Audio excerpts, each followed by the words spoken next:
Hey, good morning. Let me turn off the music audio. Hey, good morning, India. Good afternoon in England and Europe, and good evening in California, and sleepy time in East Coast. Welcome you all. This is MedBix webcast, healthcare media channel. My name is Ramana Anamraju, host of this webcast.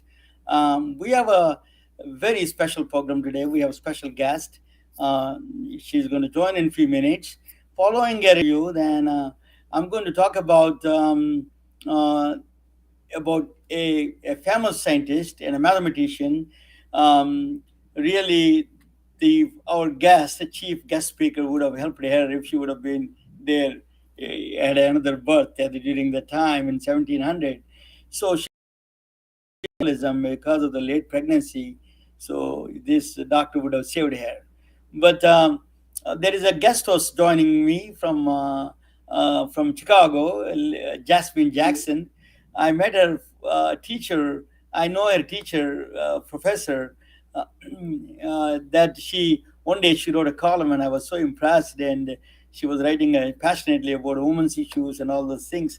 I thought a guy asking questions, then a woman with going through the same pain, she would have been a good one to ask questions. But anyway, I'm going to introduce Dr. Sophia Yen. She is graduated from MIT. Um uh, can you hear Sophia? Yes. Sophia, can you hear me? Yes, I can. Okay. So the problem with the um, um, she has some problem, I think. Uh, Jasmine, you got to figure it out. You have to increase the speaker volume. Um, but anyway, I hope I asked.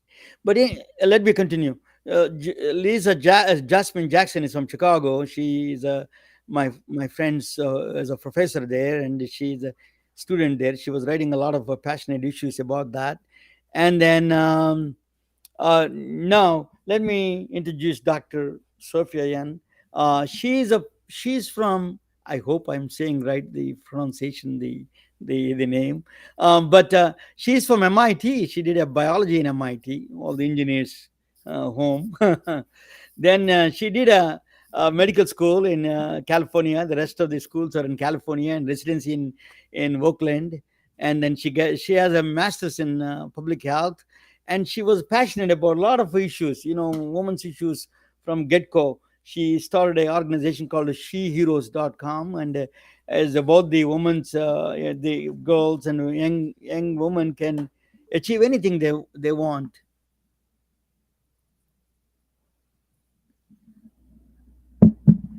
Oh my god.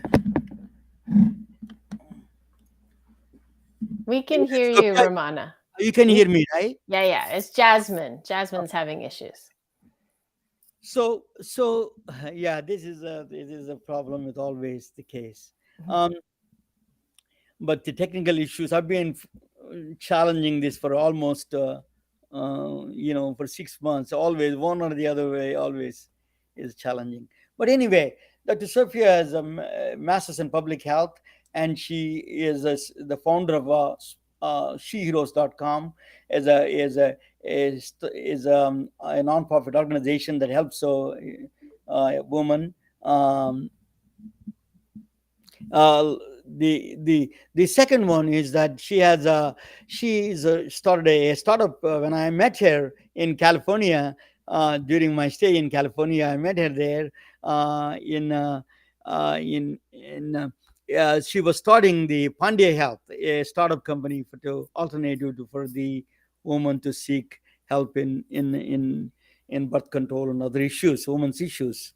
So without further delay, let me introduce you, Dr. Sophia Yen. I'm honored to have you. Welcome, Dr. Sophia. Let me bring her to the table. Yes, Dr. Sophia, welcome.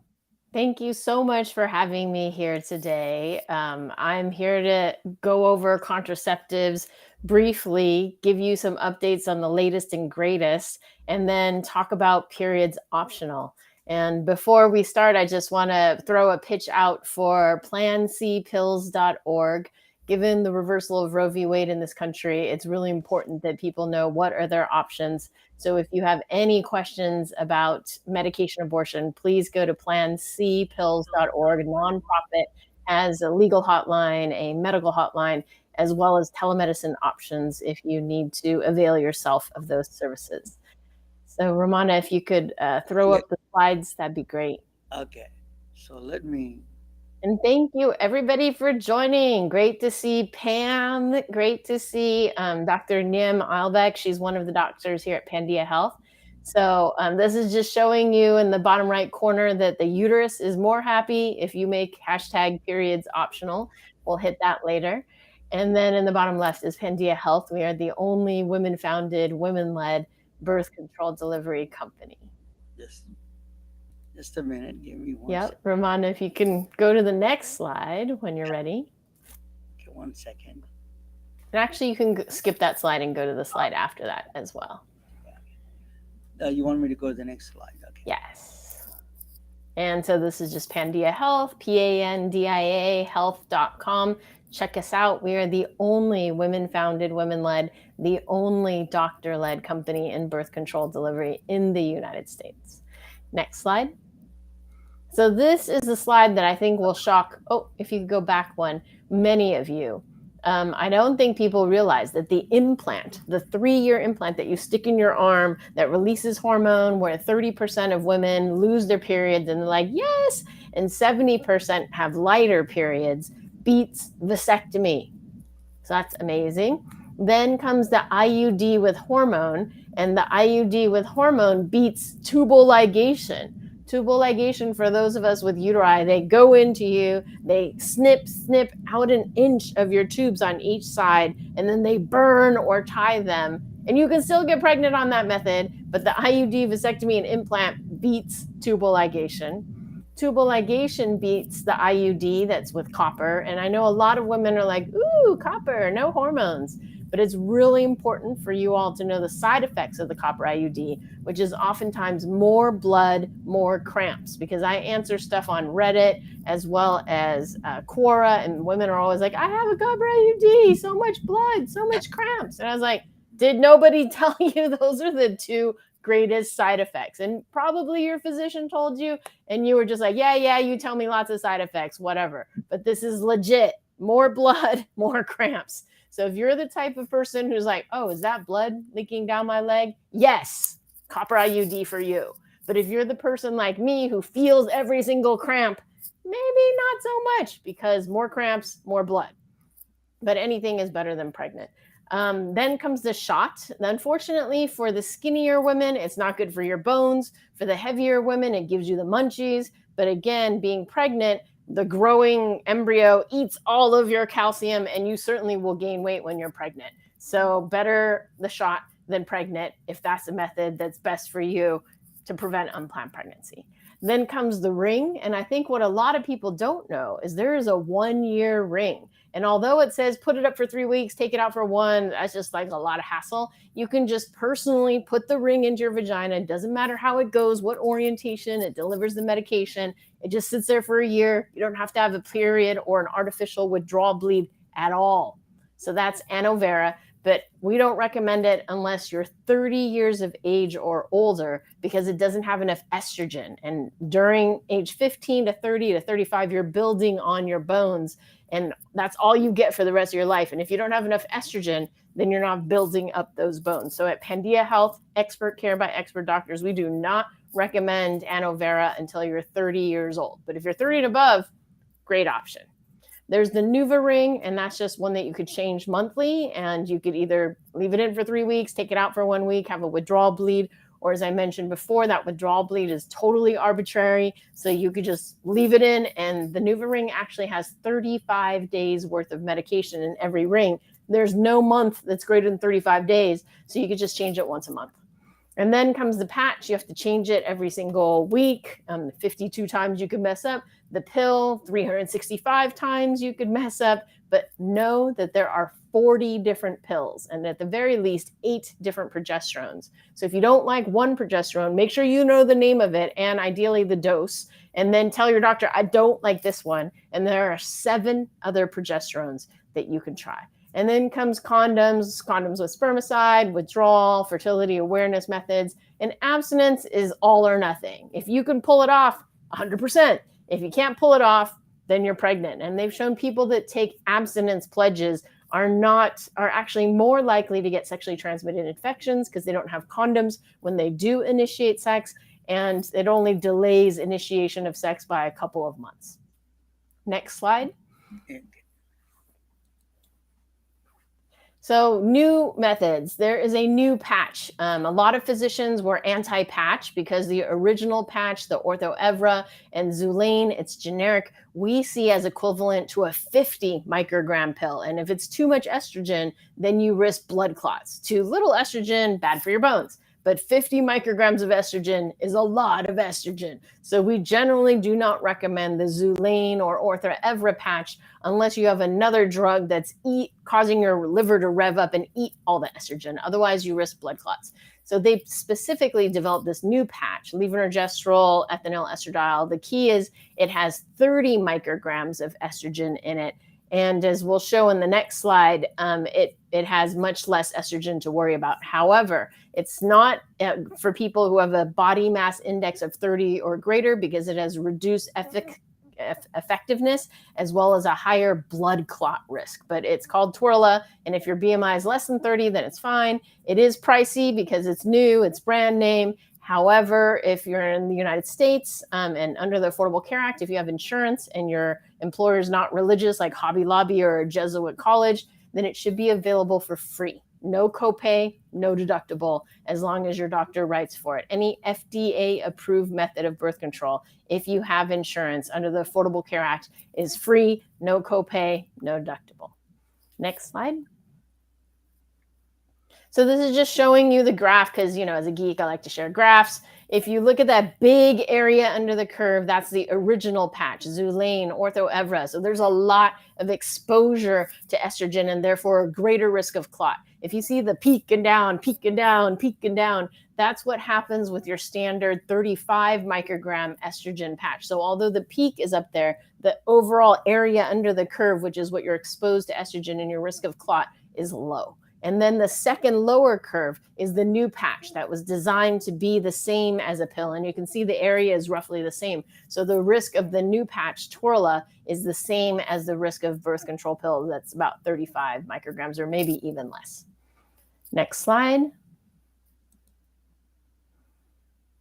So I mentioned the 1-year vaginal ring. When I first heard about it, I was really excited. I was like, we don't need IUDs, or those people who don't know how to do IUDs, we can give everybody the vaginal ring. But they're like, we have very low hormone. And I was like, wait, what'd you say? And they said 13 micrograms. And I was like, you mean 30, right? Because we need 30 for people that are under age 30. And they're like, no, it's 13 micrograms. And I was like, oh, no. So if you're 30 and above, awesome option. And there are, we have those of us with uteri have to still prevent unplanned pregnancy from age 30 to 50 and somewhere pop in children before, somewhere around there. So it's totally fine. It is very expensive because it's covering a year's supply, $2,500 a year. But again, under the Affordable Care Act, it should be no copay, no deductible in the United States. Next slide. And then clinical pearls. Number 1, look at your birth control pills. I like to do this with a bunch of women on a bunch of pills. They'll pull out their pill and I'm like, does your birth control have the word tri, T-R-I in it? Because that means it's triphasic. And they used to make it triphasic because they were trying to mimic the natural cycle, but it's so super physiologic that it's just a farce and it's really not necessary. So those of us in academia always go with the monophasic. And if you're on a triphasic, then your doctor doesn't know about this. So this is something you need to educate yourself, or you as a healthcare practitioner should know about.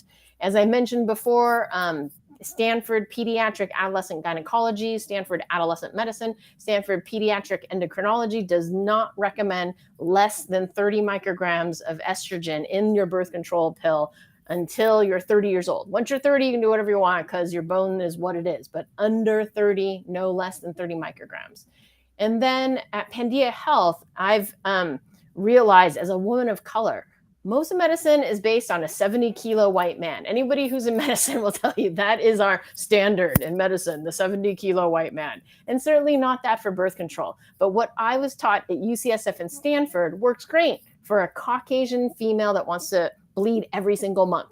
But for Asians and Blacks, we've found that they need more progestational activity to avoid the breakthrough bleeding. And the example I give is I was taught this drug at UCSF and Stanford, and I had to go through 3 different pills until I found one that didn't give me breakthrough bleeding. And over my 20 years of using the pill, I keep going back to the one that we were taught at UCSF because, like, it should be good. It's the one we're told. It's the one we're supposed to do. And I can take my pill every single day at the same day because it's been 20 years and I've been doing this, and I still get breakthrough bleeding. And so after studying birth control pills, I put them in a Excel spreadsheet, ranking them from least likely to have breakthrough bleeding, most likely to have breakthrough bleeding, least likely to have zits and munchies and acne and bad side effects to most, and found an optimal one where we find 85% of people do great on it versus 55% of people stay on the birth control at a year. So 45% quit.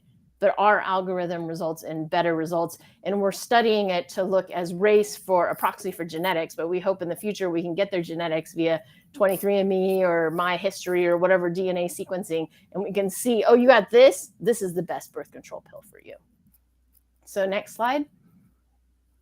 I know that there's a lot of medical people watching this. So if you go to bit.ly /capital Pandia, capital Health, capital androgen, you can get my Excel spreadsheet. Now it's a Google sheet ranking from most androgenic to least androgenic, actually least androgenic to most androgenic, least progestational to most progestational, so that if you have side effects, how to manage them. And there's actually 2 links up there. I think it's different now, and it's based on work by Dr. Jalovsek on how to manage side effects. So if you've got depression, you should move this up and down. If you've got zits, you should move this up and down. If you have breakthrough bleeding, you should move this up and down. And this should help anybody who's writing birth control. Next slide. So top 3 reasons for people missing a pill. Number 1 is they forgot. Solution: have an alarm, have a birth control holder. There's actually a technical holder that has the 4 weeks by 7 pills. And if you pop it out, it keeps track. And if you don't pop it out, then it signals your phone until you do it. It's pretty cool. They were away from home, so I always prescribe an extra travel pack to have in my backpack, my purse, and my suitcase in case my suitcase gets lost, and at least my purse has it, So make sure that as a healthcare provider, never withhold birth control. We teach that to every physician. What happens when you withhold birth control? Somebody becomes pregnant that doesn't want to become pregnant, and you're dealing with an unwanted, unplanned pregnancy that results in an abortion or something else. And then they didn't have a new pack. So again, give out a year's supply at a time. I learned from opening Pandia Health from the pharmacy side as a doctor. I'm like, I wrote you dispense 1, refill times 12. What are you talking about? You have a year's supply. But I didn't realize by doing that, I have chained the patient to the pharmacy every single month. However, if I write dispense 13 packs or dispense 17 packs, the pharmacy can always constrict that. And they can't expand it, but they can constrict it if the insurance is evil and they won't pay for stuff. So please write a year's supply at a time in the United States. 20 states allow insurances to give out a year's supply, but I can tell you as a company that deals with insurance that many insurances are not following that law. And then lastly, didn't have it in their hands. That's the whole reason I started Pandia Health. No one runs out of birth control on our watch. We deliver it by mail, set it and forget it. Never run out of birth control on our watch. If your doctor writes it and you have insurance to cover it, you pay us nothing. Next page. Emergency contraception. Next slide. So these are the 4 methods of emergency contraception. And when I gave this talk a couple of years back to a bunch of Stanford doctors, only 1 out of the entire room knew about the second method, which is prescription emergency contraception. So any physician here, please take note. prescription emergency contraception called Ella, and it beats Plan B and its generics at every single time point. It also works up to a BMI of 35, whereas Plan B and its generics at a BMI of 26 starts to have lower efficacy, and at a BMI of 30 is useless. So as a physician, you should know the stuff that you can prescribe. And then on the far left, for everybody to educate themselves, the number one most effective emergency contraception is the copper IUD. It's 99.99999% effective in preventing an unplanned pregnancy within 5 days of a contraceptive accident, sexual assault, condom popping, forgetting to take your pills 3 days in a row. Though it does require a procedure, and as I mentioned, there's side effects to the copper IUD, they recently tested the levonorgestrel IUD, which you see below there, and it had a failure rate of, I think, 1 out of like 317, whereas the copper IUD had 0 pregnancies out of like a similar number. But it has fewer side effects, and who better to put in a long-acting reversible contraceptive than somebody who just had an oopsie, because they might have another oopsie. So then comes Ella. All of these methods you can use up to 5 days after contraceptive failure, just most effective on the left, least effective on the right, and then third most effective. So why would you ever use the third most effective if you could get your doctor to write you Ella in case of future need, like a fire extinguisher sitting in the corner? And again, if you have insurance in the United States under the Affordable Care Act, no copay, no deductible, aka free. And then lastly, you can take a bunch of birth control pills now, a bunch of birth control in 12 hours. Google it. You have to have a very specific type of pill, and it has to be a specific type of dose. But if you got nothing else, better that than pregnant. Next slide. Just again, Plan B and its generics don't work if your BMI is 26 or greater. So anybody with a uterus right now, please go look up BMI calculator, throw down your height, your weight, make sure your BMI is not 26 or greater, though 2/3 of the United States fits in that category. And if that's the case, you need Ella or an IUD. And if your BMI is greater than 35, your only option is one of the 2 IUDs. Next slide. So is menstruation obsolete? This is my passion as a person with a uterus, that you can make your periods hashtag optional. And Dr. Coutinho actually came up with this idea in 1999 with Dr. Shelley Segal, who was the inventor of Norplant, which was the 5 rod that used to go into your arm. Next slide.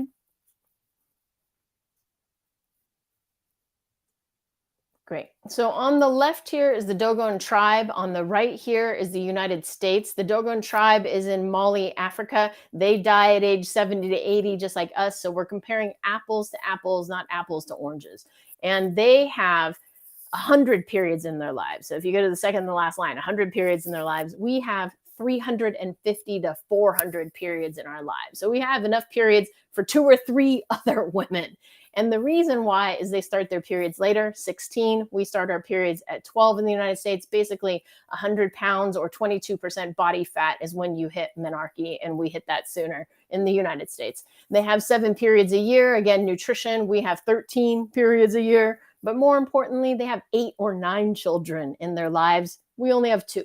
They breastfeed for 12 months. We breastfeed for 0, 3, or 6 months. So they spend about 20 years of their lives pregnant or exclusively breastfeeding. How many periods do you have when you're pregnant? 0. How many periods do you have when you're exclusively breastfeeding?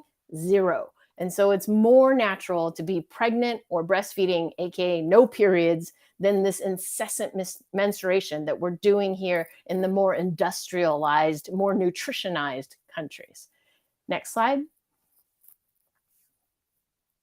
So these are medical conditions that are better without bleeding every single month. And basically, every medical condition is better with a stable hormone than up and down, or with the birth control pill patch ring, 3 weeks up, 1 week down, 3 weeks up, 1 week down. Your body likes a stable hormone, particularly seizure disorders, diabetes, but also asthma, arthritis, depression, acne. If you have menstrual headaches and you only get them around your period, if we eliminate your period, no more headache.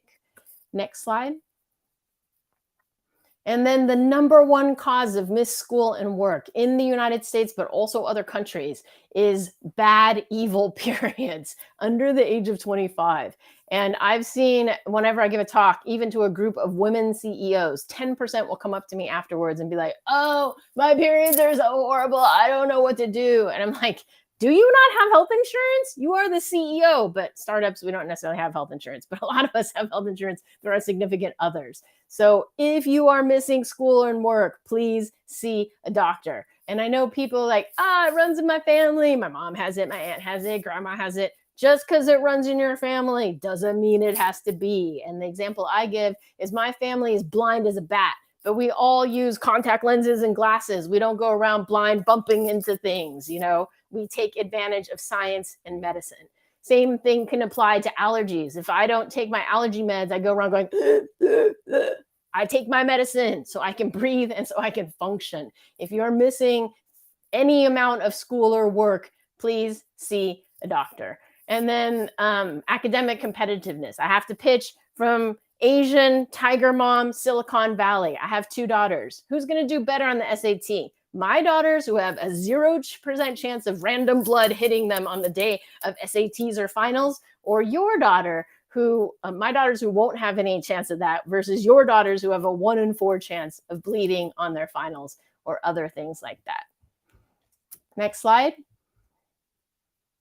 So it's really hard because we as physicians in healthcare are always like, you must bleed every single month. And yes, if you are 2 years after your first period in a first world country, we gave you enough nutrition, you should bleed every single month. However, once we know that that system's all good and it's working, then we have the technology to make hashtag periods optional. And actually, every time you build up that lining, you risk endometrial cancer. Every time you pop out an egg, we don't know if it's the popping or the healing, you risk ovarian cancer. The only way to decrease your risk of ovarian cancer is by going on the pill, the patch, the ring to turn off that egg popping every single month. If you do that for 5 years, it decreases your risk by 50%.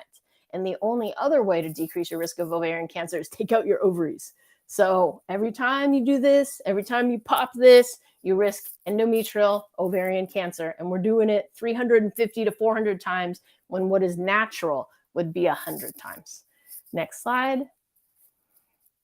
So let's make periods optional. If you want a rehash of that last part, it's my TEDx talk. So if you go to pandiahealth.com/periods optional, at the bottom is my TEDx talk.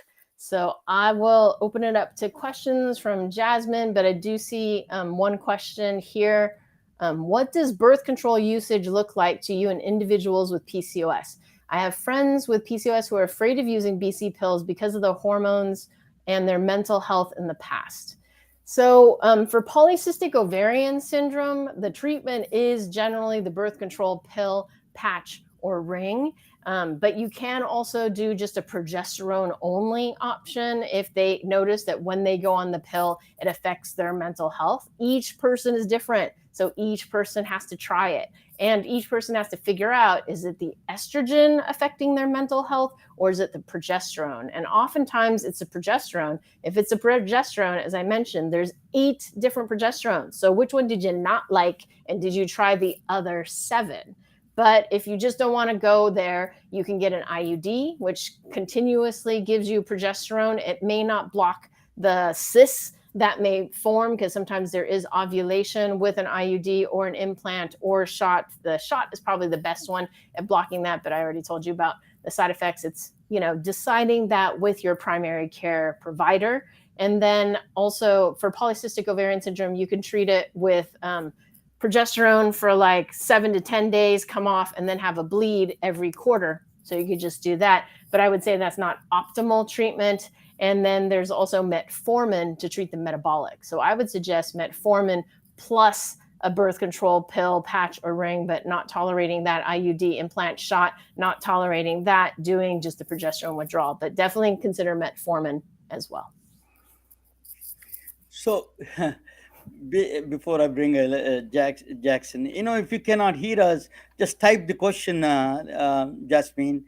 But you're frequently mentioning is now I realized it being being a woman is harder, much harder than studying quantum physics. That I studied quantum physics. I tell you, I'm keeping track of all these things. My head is spinning. One of the things that I have is you're frequently mentioning the BMI is a very significant biomarker there. What is that? But BMI does it with the woman. Uh, from Great question. So, sorry, I didn't explain.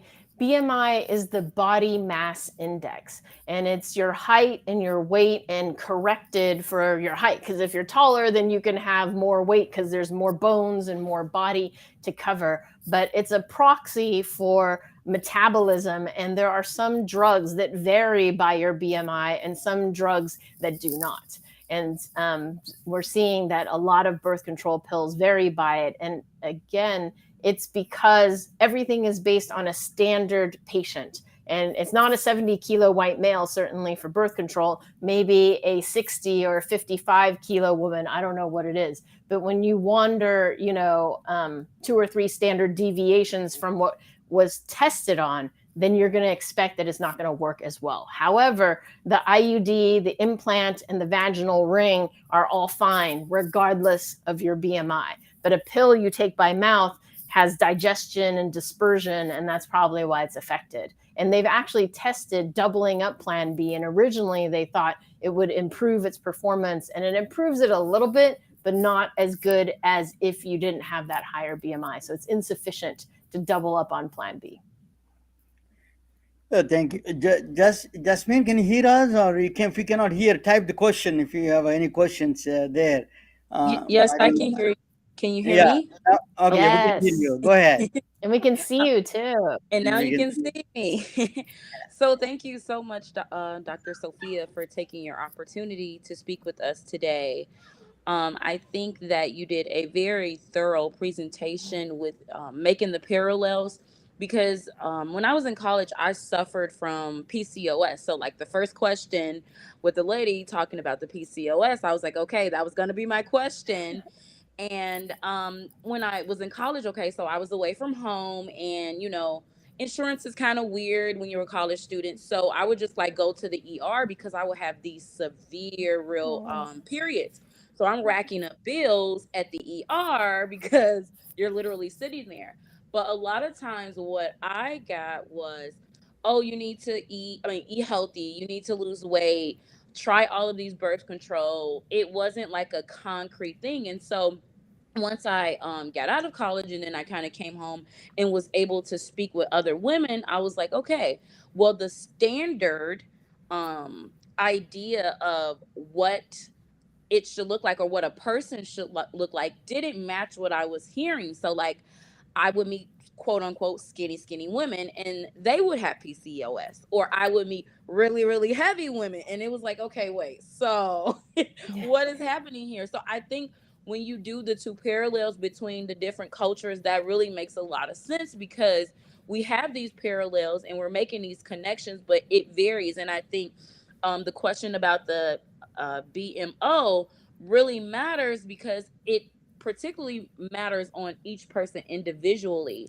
So I think that the beginning of your presentation kind of helped me to understand, like, personally, how, because I was kind of confused as to, okay, when I went to the doctor I got this one thing, but when I was kind of on the field and doing customer journey maps, I was able to communicate with different people and they didn't actually match the same. So I think you did a very good job with explaining the differences between body types and how it's really severe and how it takes so much of a long time off your life and things like that. So thank you so much.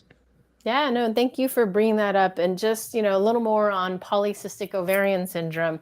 If you Google Pandia Health PCOS, we have a whole bunch of information. And on the top of it is a talk that I gave for Stanford on how to manage it. And so definitely they found that if people lose 10% of their current weight, be they skinny or extra or whatever, sometimes the PCOS will go away. And PCOS is defined by not having periods for 3 months in a row, and then extra man hormone, either by blood test or by symptoms of hairiness, zits, and retreating hairline or something like that. Mhm. So definitely check that out. But know that my experience is that if you use metformin and birth control pill patching or some progesterone is a better result than either one alone. And sometimes the joke is if you go to OB-GYN, the answer is birth control pills. If you go to an endocrinologist, the answer is metformin. And if you go to a primary care doctor, we bring it together and we're like, oh, what happens when you put the two together? And it's like, oh, even better. So definitely 10% of PCOS women are skinny, 90% are on the heavier side. And I think if all of us go too far on our weight, then we are at risk for insulin problems, which then results in PCOS. Doc- doc- Dr. Ian, I heard talk about the Dr. David Sinclair from Harvard talking about if you take a metformin just it reverses the aging process. That's what he claims. Is it what is this connection between this reversing the aging process and the preventing this health that I am a prevention? believer in drugs, if you haven't figured that out. And so, amongst the let's see how long we could possibly live community, a lot of people are taking metformin. And the reason why is because one of our greatest morbidities is if we're overweight or if we're in a hyperinsulinemic state. And so, one way to tell if you're in a hyperinsulinemic state, particularly I do weight clinic at Stanford, if you look at somebody's neckline, particularly Asians, Latinos, and Blacks, not so much Caucasians, and it might be lighter in different ethnicities. If you see kind of a dark shading here, or if it gets bad enough, I've seen it on the knuckles, I've seen it under the breasts, I've seen it in the armpits, but often at the neck, that's a sign of hyperinsulinemia.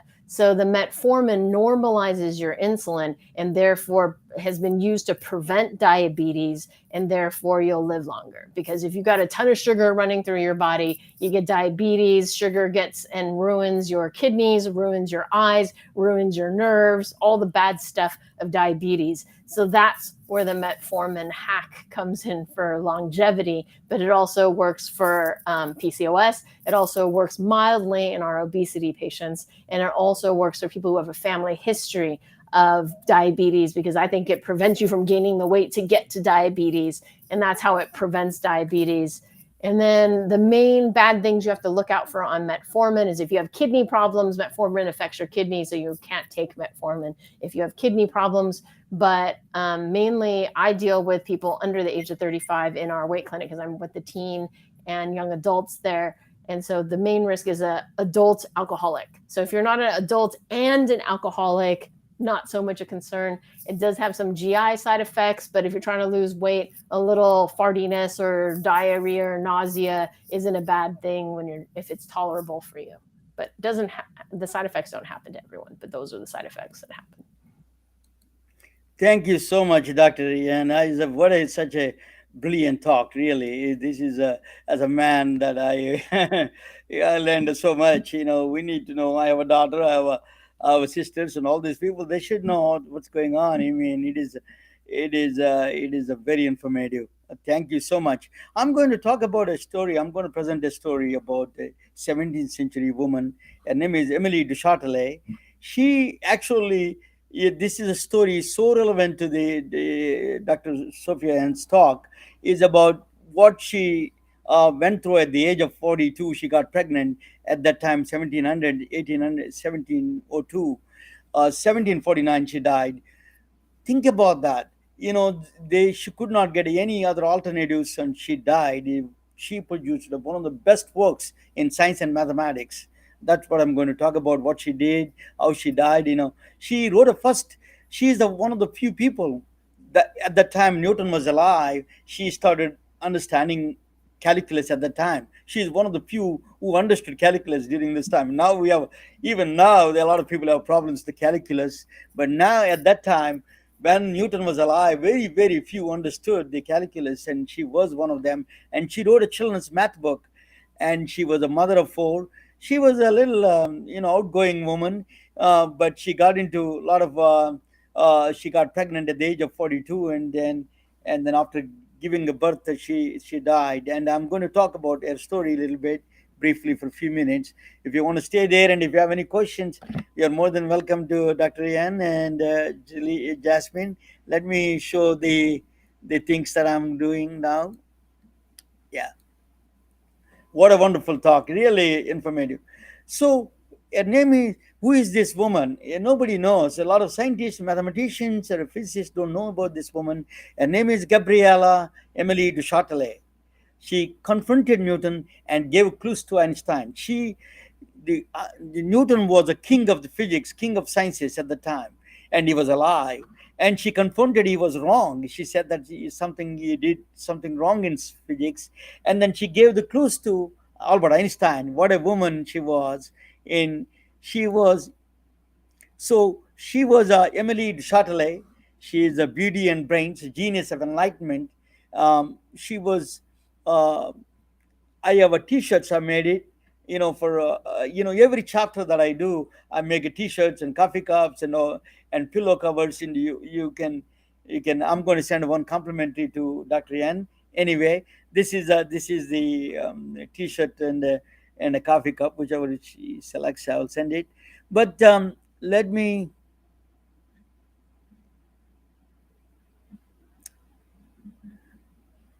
This one I am trying to close this. Yeah. So, Enlightenment, Age of Reason, 1637. This is to 1850, reason of our superstition. There's a lot of superstitions during this time. This period called Enlightenment period, Age of Reason. Reason over superstition, tolerance over hate, scientific endeavor over beliefs. These are all a big shift in the human civilization took place between 1637 and 1815.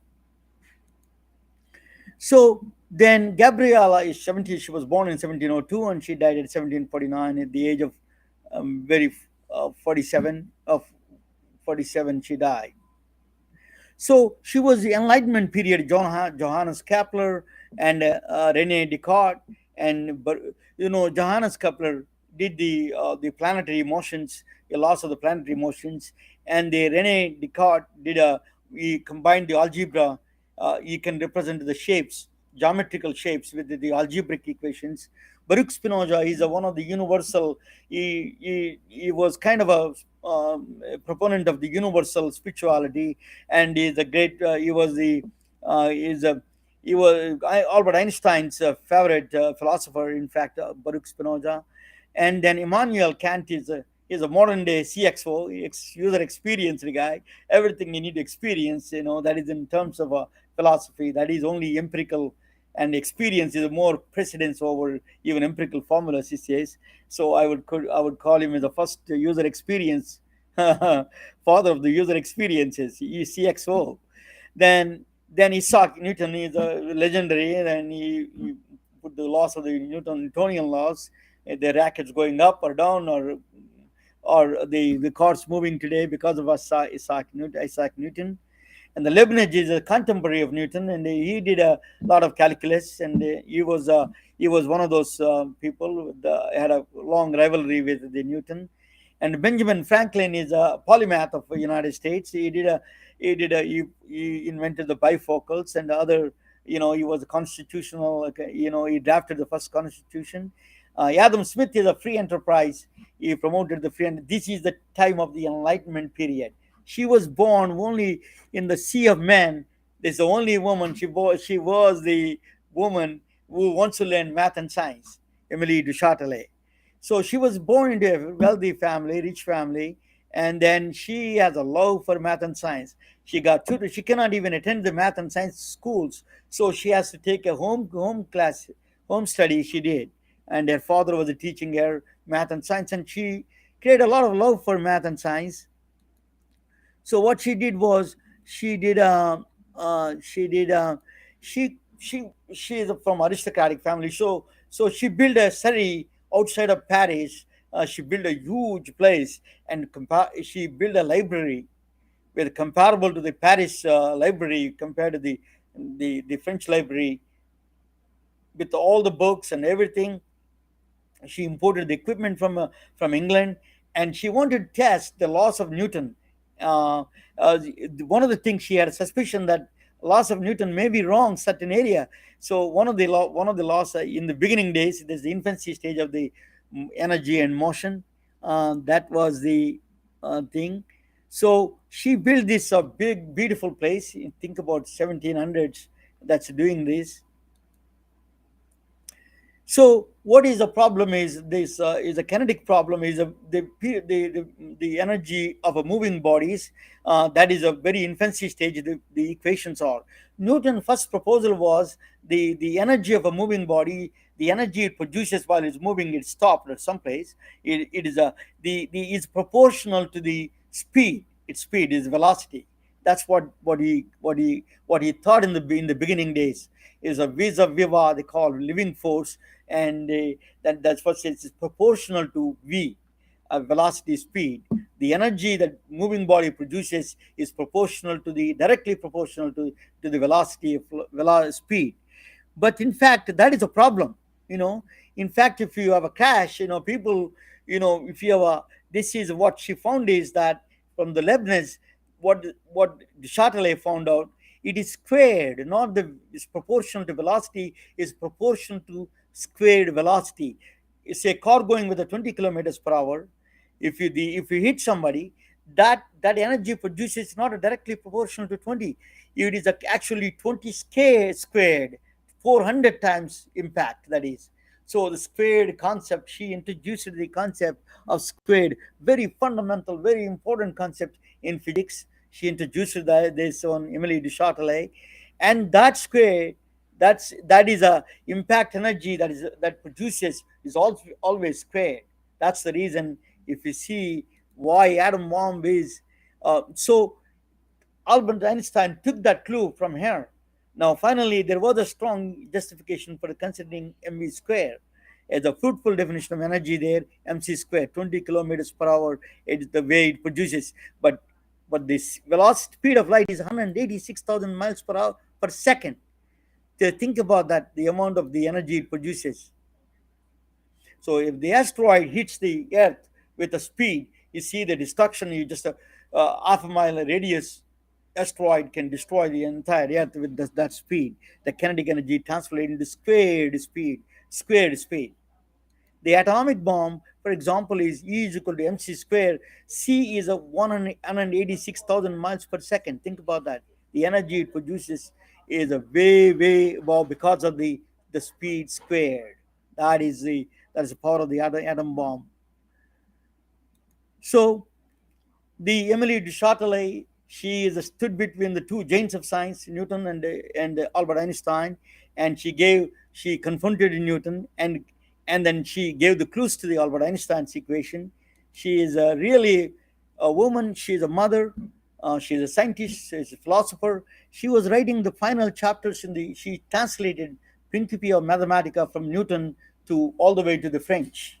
That's what she did. And, so she actually wrote a small the children's mathematics book. She didn't like the books that is written for children. She wrote a book for children, math book. So she had four children, but unfortunately she got pregnant. She was a little promiscuous, and that's one of the problem at that time in France. You can stay with the two, a husband and a lover. She's living with the same.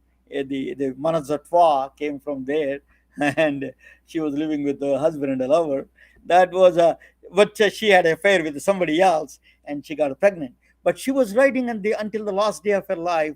She was writing this, translating the Newton Principia translation to French. That is still a standard textbook even today. The relationship between the distance and the time and the speed. So they said that a forgotten woman of science, because of the religious people, there were Talibans at the time, during those times, different kind of Talibans. A great man whose only fault was being a woman. That's what they said about her. And they could not accept her as, as she was almost eliminated from the history books. Woman who contributed so much in math and science. If she would have lived a little longer, she would have produced amazing work. And she, at that time, we didn't have a passionate voice like Sophia Yen, and she didn't have the contraception ideas, and she didn't get the contraceptives at the time. So unfortunately, she died at the age of so on September 3rd, 1749, she gave a birth. After immediate birth, after 1 week, she died. She wrote the last pages of the the Principia, Newton's work, and that is unwavering passion for science and medicine. Science for her is a really inspiration to all women. Given the situations in the 1700s, is that she was used to dress as a man to get into the scientific institutions.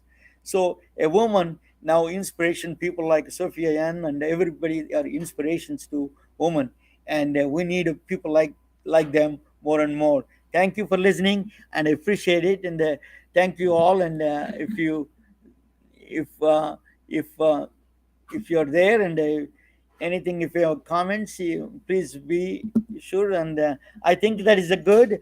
Thank you, Dr. Sophia Yan. It's a wonderful talk. Really, we want you to come back. Thank you, Jasmine. You did a you told your problems and explained to the entire audience. Thank you all. Good Thank night. you. Have a Thank good one. you, Ramana. Thank you, Jasmine. Thank you,